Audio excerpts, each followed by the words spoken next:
Good morning, friends. Today we are going to discuss about a topic that has been fanned by United Nations Secretary General Antonio Guterres uh, when he advised India to give up coal immediately and reduce its carbon emissions by 45% by the year 2030. Actually, he was making a speech virtually in India, and in that speech he gave this suggestion. When he gave this suggestion, several environmentalists, people from industry, and people from other such policymakers started a debate regarding the feasibility of this suggestion.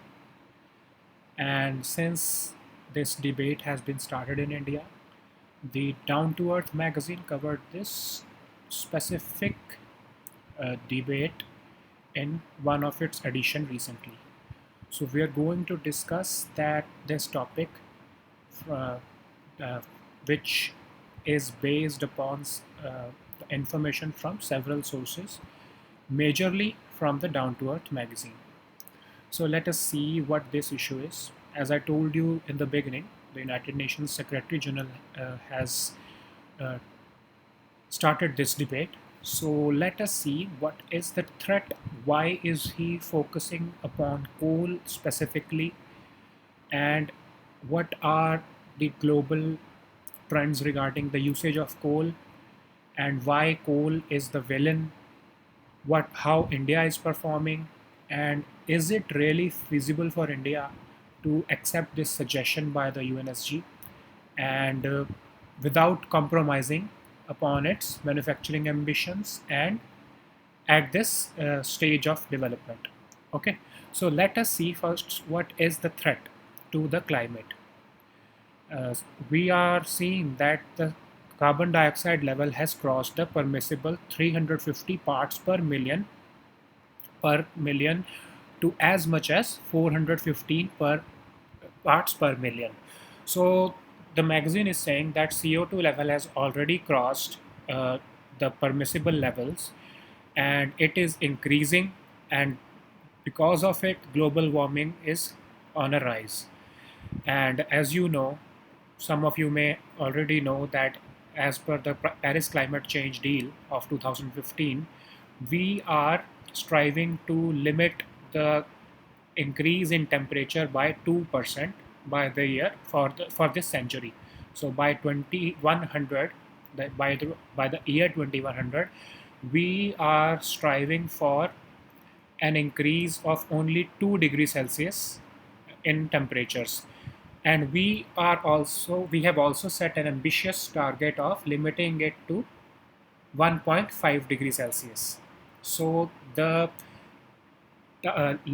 legal target is to limit the temperatures within 2 degrees Celsius bracket, but we will definitely try, the members in the Paris Climate Deals Act, that we will definitely try to limit it even uh, to the limits of 1.5 degrees Celsius. So the magazine is saying that the global warming has already uh, risen.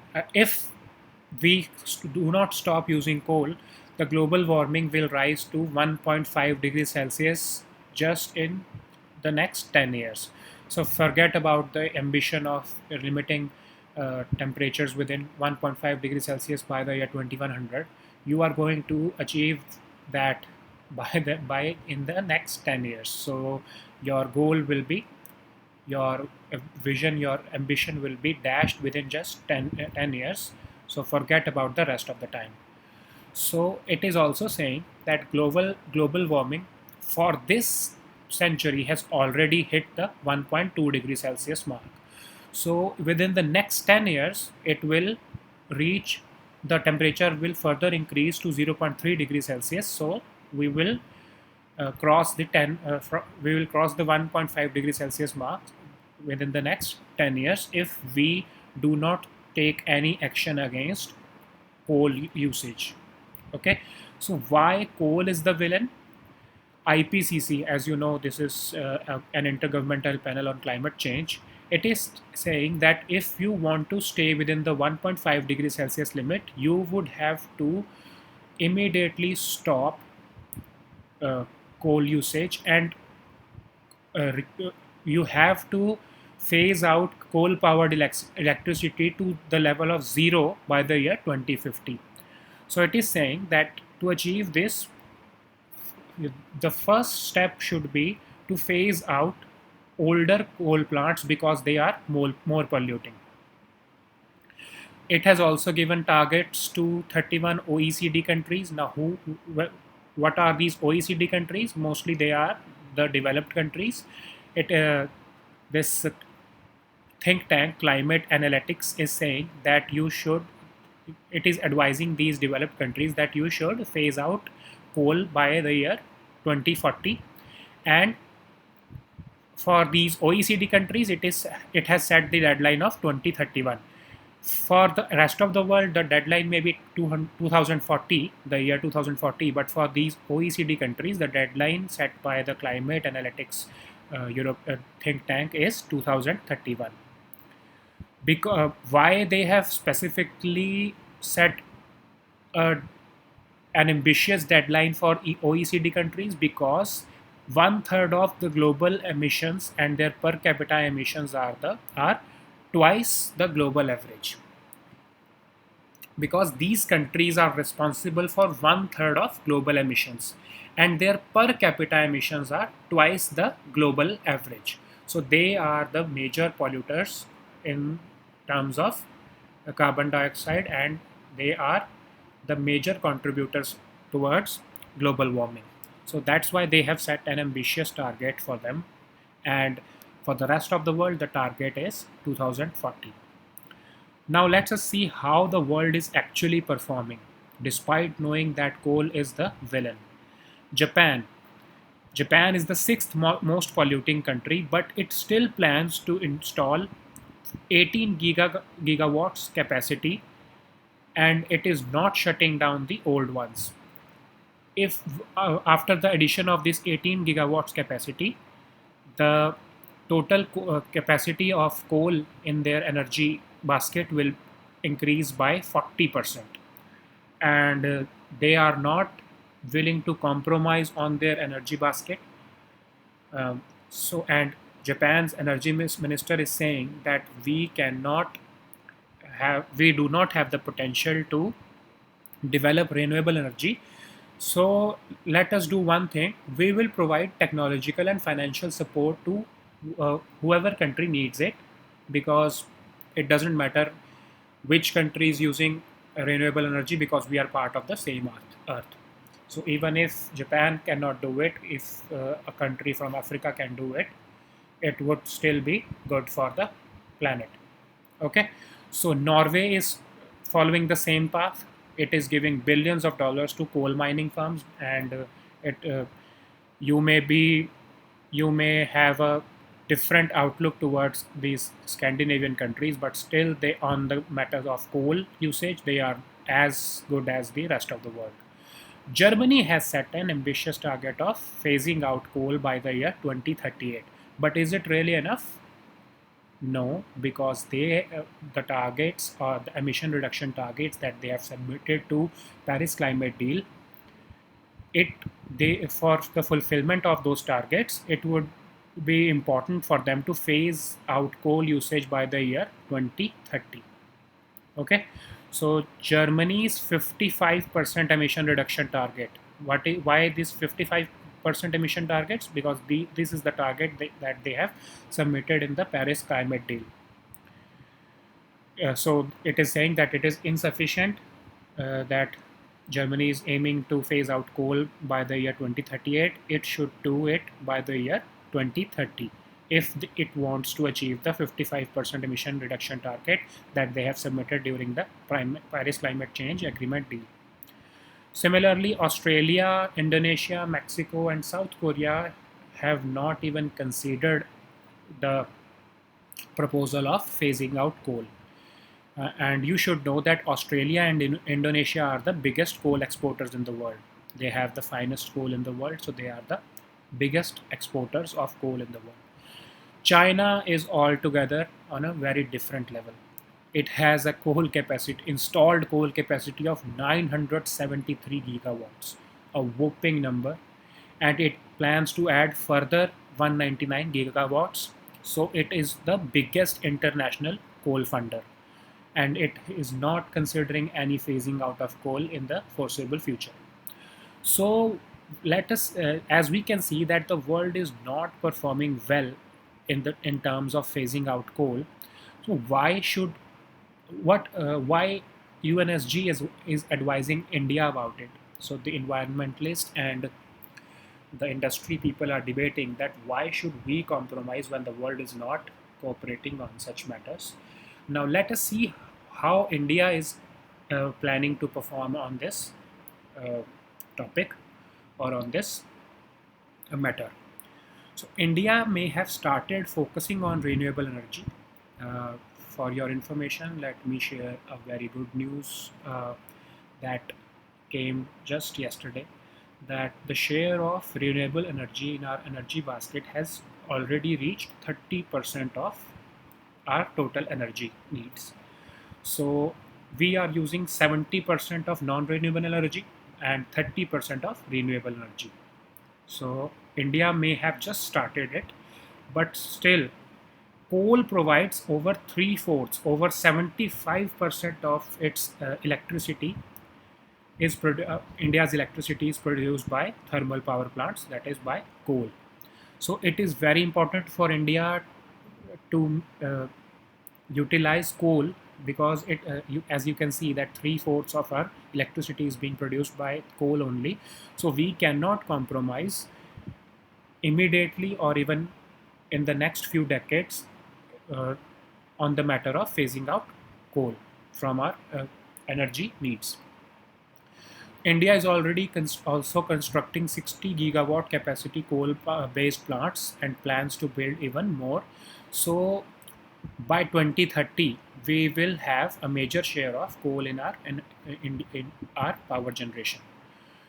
Now let us discuss what will be the consequences if India actually ceases all coal investment from this very year.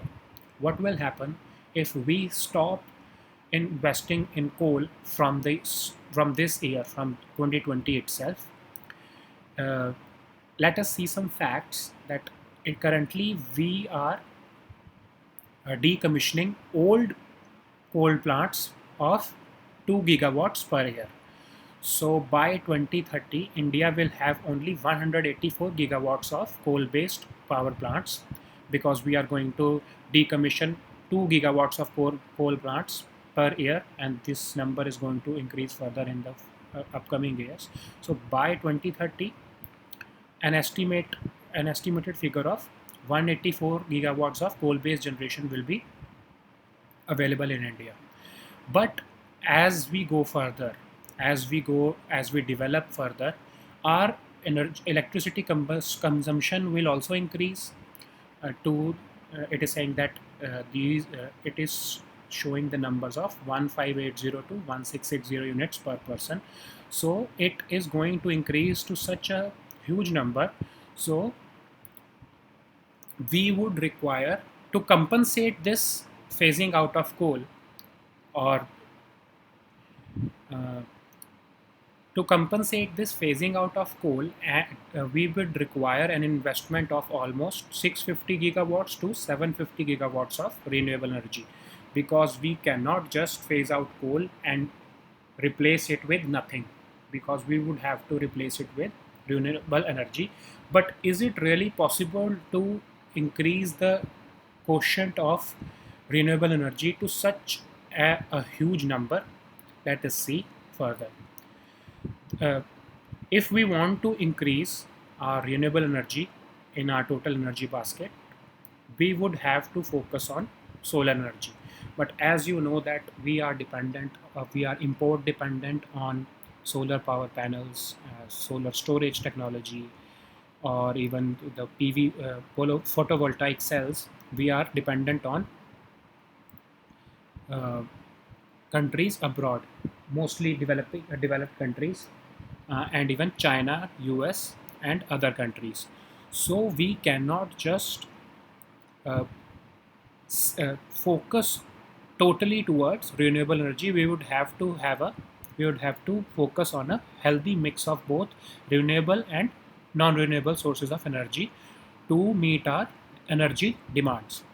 It is also saying that as India is planning to increase its manufacturing growth, it would automatically be based upon fossil fuel based energy. It is very important to resort to fossil fuel based energy if we have to achieve a good amount of manufacturing growth. So, it is also saying that whether providing 70% to 80% of all generation capacity through renewables, as I've discussed here, that this target is very ambitious, 650 gigawatts to 750 gigawatts of renewable energy, which would come out to be almost 70 to 80% of all of our total generation capacity.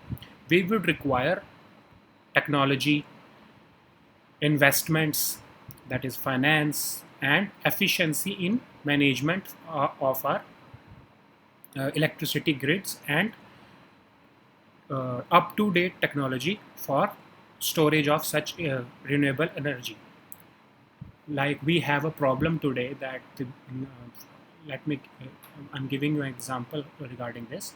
We have a very huge costs of storing solar based energy, that we solar energy.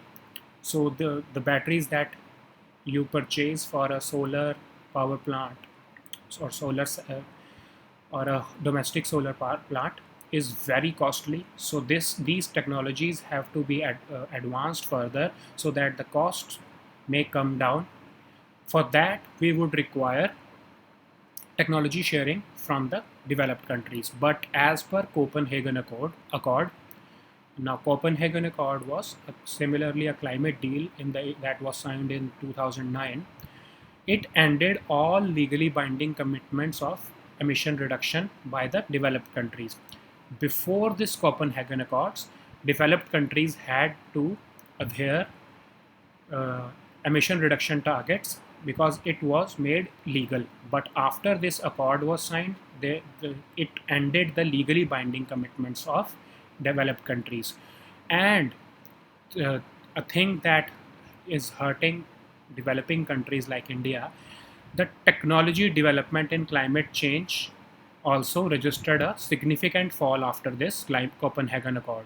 So it was a double whammy for developing countries like India, that developed countries had no uh, legally binding commitments regarding their emission reduction targets, and binding to they were not uh, they were not binding to share their technology with India or the developing countries. So India had to become self-reliant, and India, when I'm saying India, it means all developing countries, including China. So these developing countries had to focus on their homegrown technologies, which were not as good as the technologies prevalent in the developed countries.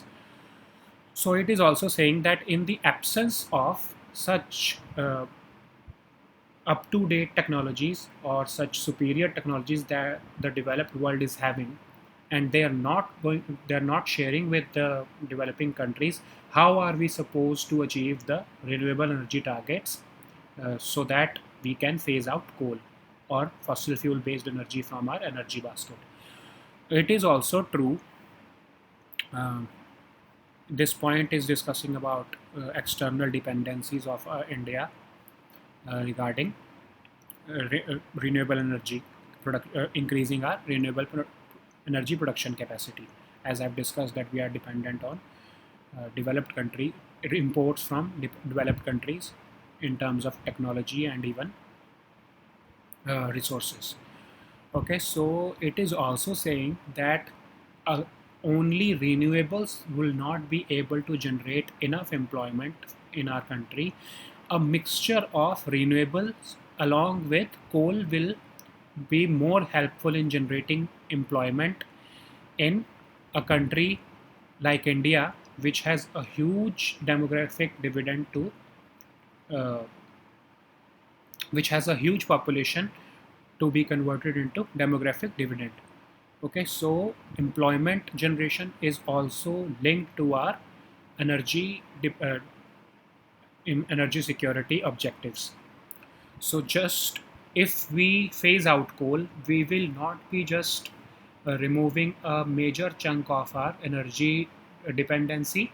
We will also compromise on our employment generation objectives that we need to uh, pursue for our Indian population. So, what is the conclusion here?